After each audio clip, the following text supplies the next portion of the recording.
we translated slave. Diyate Amina Swabam Asmai Iti Dasa. Dasa is one to whom the master gives everything he wants, everything he has. So then who becomes the slave now? So the concept cannot be translated like that. So this is the samarasya that I wanted to share with you, in which there are these three different couples.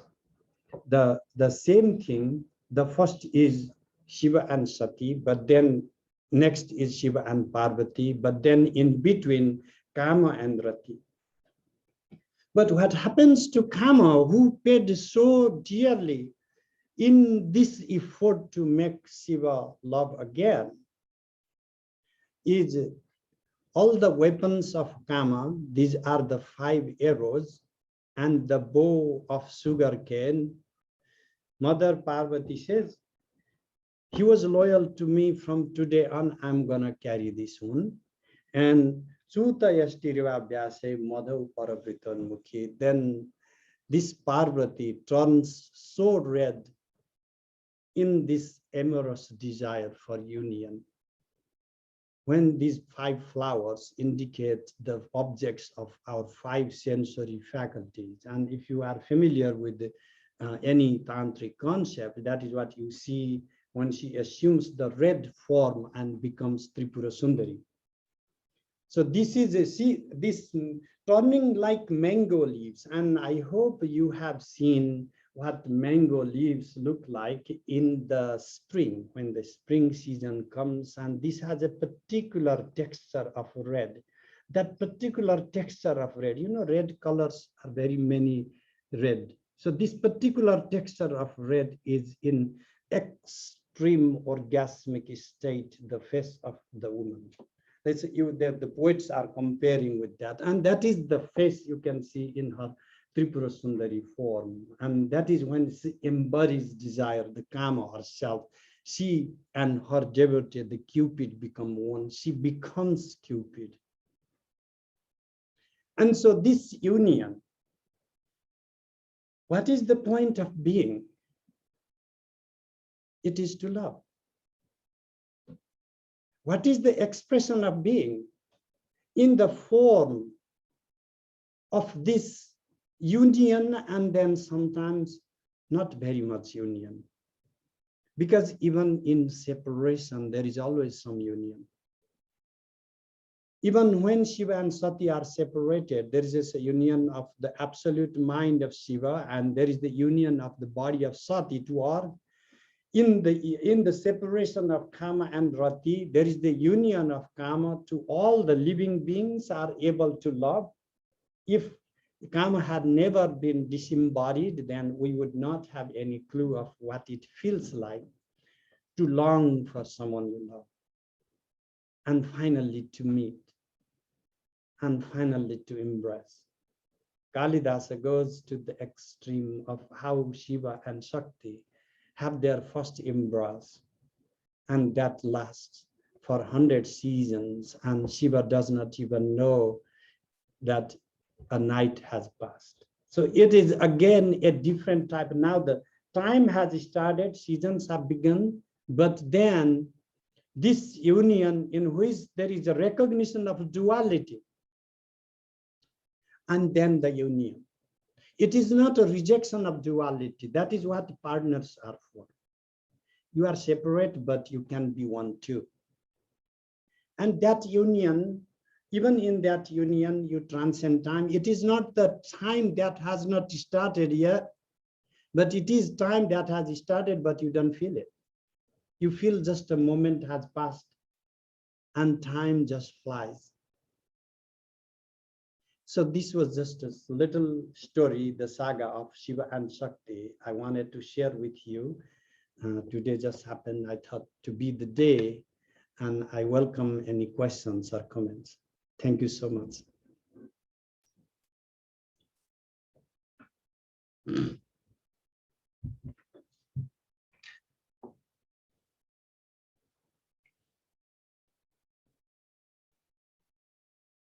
Yeah. So it's a mic there. I think it was Shiva's meditation, he there's a couple of deer and a couple of bees. He talks about sort of the meaning of the deer a little bit. Was there any meaning for the bees? So I'm thinking of these bees are representing the Shiva and Shakti couple, because who are actually going to drink the liquor, actually having this union.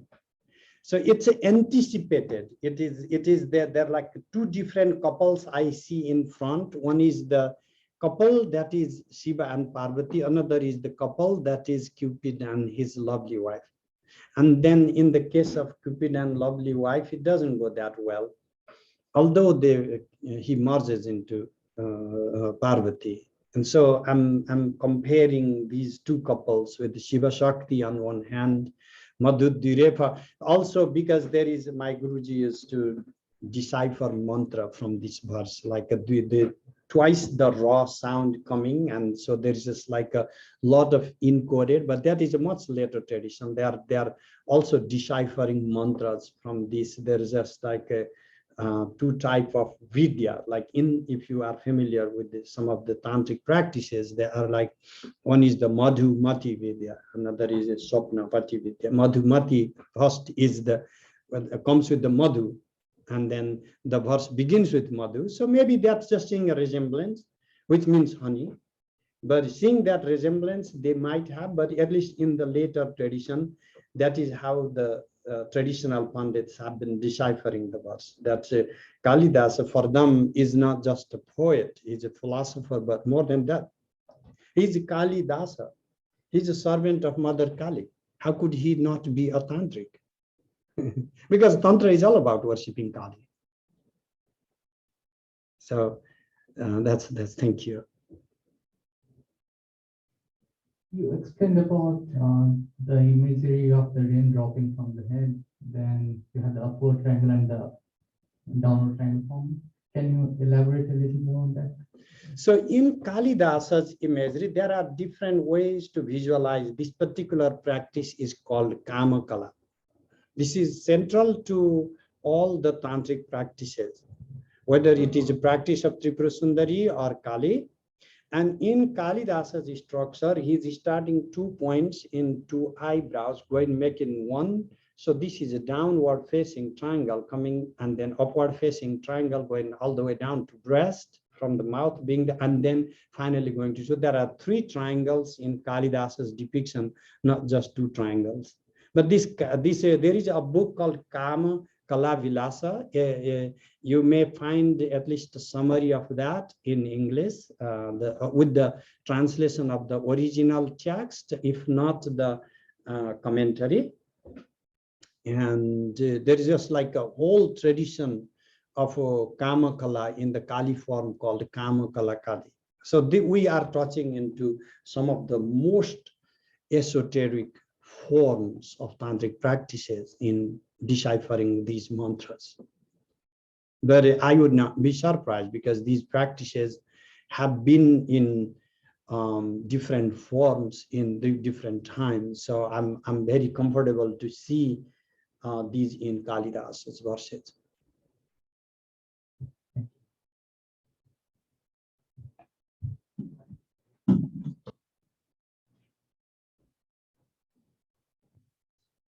So what I was thinking was that, these two stories that you described, so to say, one with Sati and Shiva, and then Parvati and Shiva.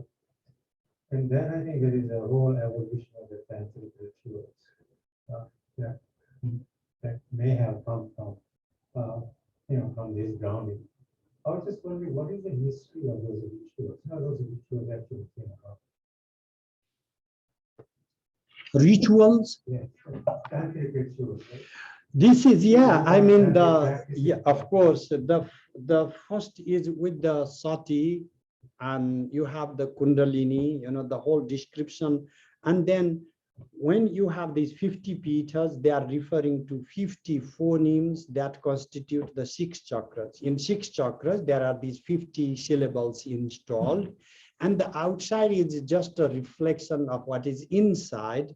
So the mandalas you draw, the yantras you make outside, the statues you make, the temples you make, it's just a mirror of what is inside. And then the sati is the first stage. This first stage is unrecognized. So this is called matrika. Matrika, there's a simply you can say mothers or you can say the phonemes, but the etymology for matrika is agyata mata, the mothers who have not been recognized. Sati, she knows who she is, but she has not been recognized. Once her father doesn't recognize her, because he says now, starting today, I am your slave. Now he knows who she is. She is the mistress of all the worlds, you know, and he knows that. And now her father is not an obstacle because he's very supportive of what she wants to do. So this is and the recognized state is when she's externalized, embodied, and then you start your process from the recognized state of tapas, ardor, turning the heat inside. What is tapas? What is ardor? What is ritual? Ritual is just an ardor. In ritual, you just throw rice and no, that is no ritual is happening. It's a gimmick of the gimmick, okay? But the actual ritual requires sacrifice and not somebody's sacrifice. It's our own personal sacrifice. And one of the things we can do is sacrifice money, because today I used to think like, don't sacrifice, it's a greedy priest talking about, but no, I only focused from priest side, the greed. I didn't focus on the, the householder side, that all they want is to keep their money in their wallet. So there is no, in today's society, what we are obsessed with one thing is money. And then life, maybe let's so try to not eat. And then many of you are like, okay, well, I'm going to go slim, then I don't eat. That is crazy now, though. So people don't enjoy food anymore. That is the old culture where people used to enjoy life. And that included food and sex and everything. And we are in the machine age, it's about productivity. How much work you can produce. It's not about being in the world, enjoying life. It's about success. God knows what that is, though. I have no idea, because So anyway, the rituals are about a transformation about ardor, about generating heat from within, and anything that helps you make this struggle, that is ritual. Anything that does not help you go through these, to confront with our weakness, basically. If we are greedy, to confront our greed. If we are ignorant, confront then we are conducting yajna. That is the ritual. When we use the word ritual, we lose all the meanings of the word yajna. Because yajna has the gravity of these tapas, the ardor. And when you say ritual, can you really say that the English word ritual does actually carry the meaning of that struggle, the hardship, the sacrifice for your sacrifice and your penance and endurance in particular. Any endurance is ritual, Kisan. And if we have no endurance, no ritual has occurred. So you do fasting, my friend here is fasting for 9 days. I'm like, that's crazy. Yeah, ritual is crazy. Like Parvati, she's aparna, leafless, not even eating dead leaves. That is crazy. Ritual is crazy. It demands sacrifice from our part. Not like sacrificing other. That is easy, that the personal sacrifice is what is difficult, and that is the core of yajna. Thank you.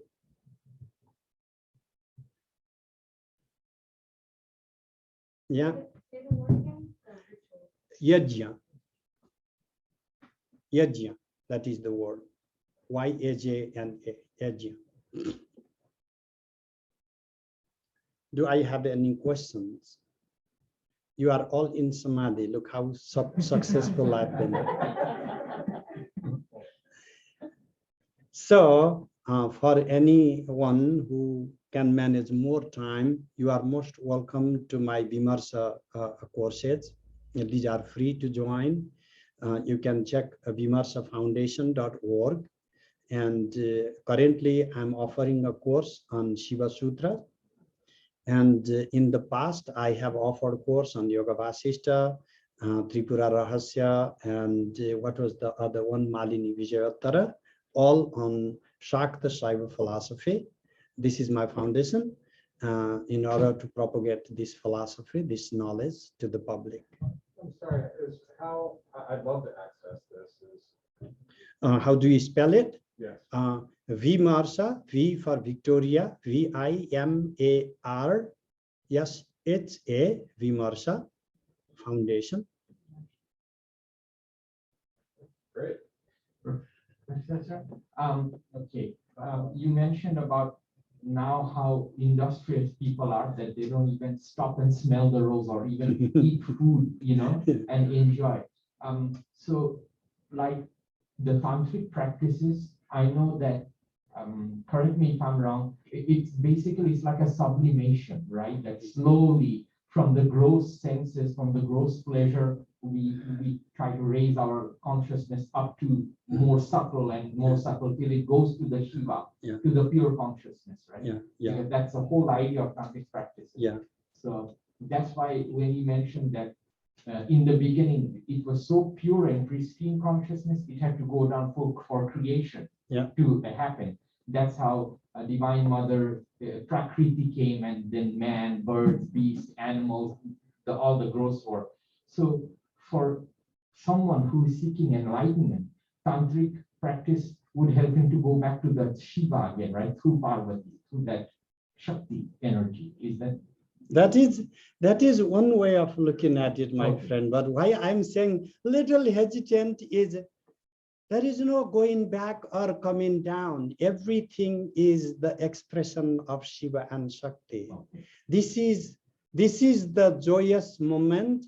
Maybe the cup is only half, but Kishan, I could say it's empty or full. Life does not bestow all the blessings because life comes with suffering.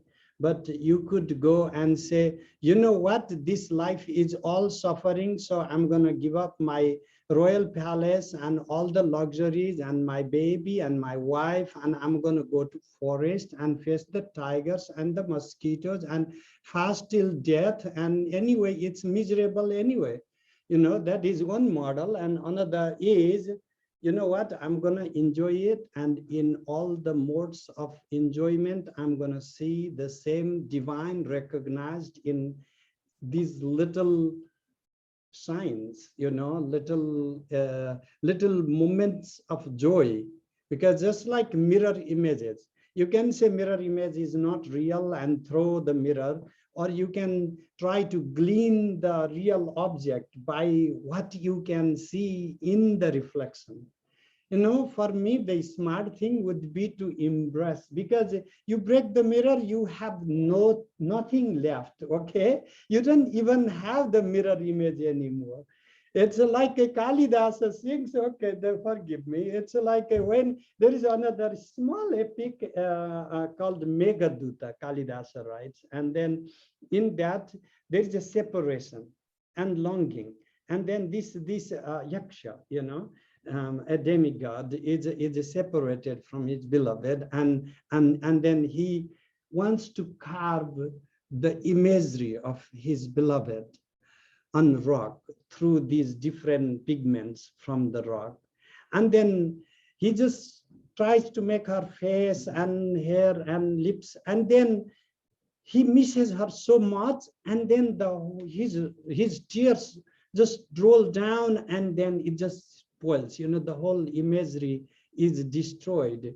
And then Tamalikya Pranaya Kupitam Dhaturagai Shilayam Atmanam Te Charana Patitam Yavadichami Kartum Asrastavan Muhuri Rupachiter Drishtiralupyate me Kruras Tasmin Napina Sahate Sangamam no Kritantaha. So we can either be like the guy who can't even see the image, or at least Be happy, you have the image, okay? And then you can have the real thing.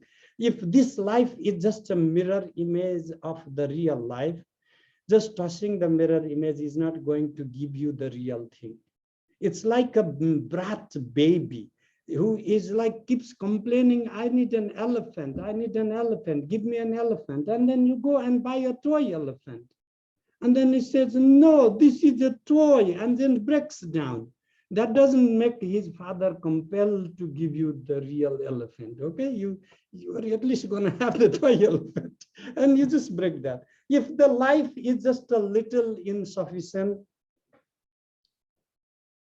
try to enjoy it at least, okay? That's just by tossing it off, you are not gonna get a better life. That is the Shakta way.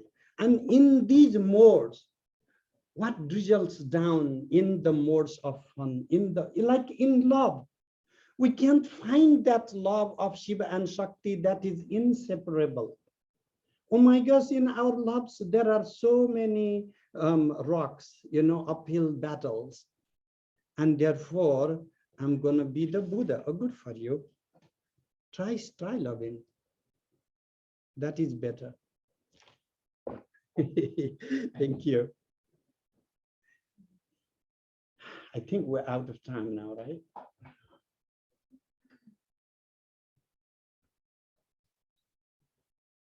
Okay. Looks like we've come to an end. We're going to end with a song. The song is called Mother of the Universe.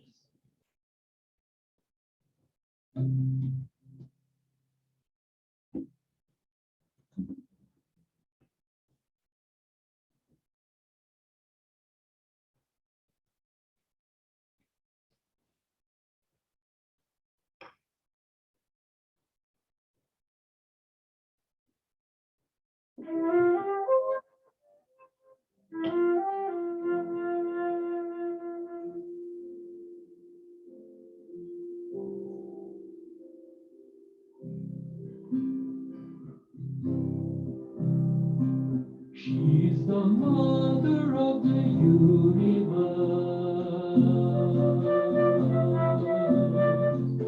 and to the galaxy she's given birth. She's the mother of eternity. All that there has been and all there will be.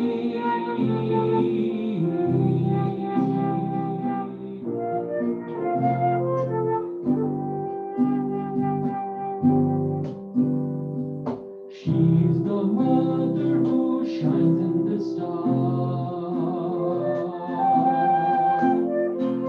Uranus, Jupiter, Saturn, and Mars. She's the mother of the universe.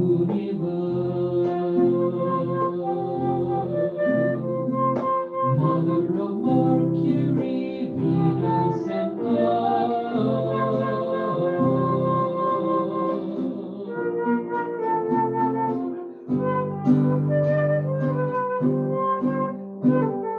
Just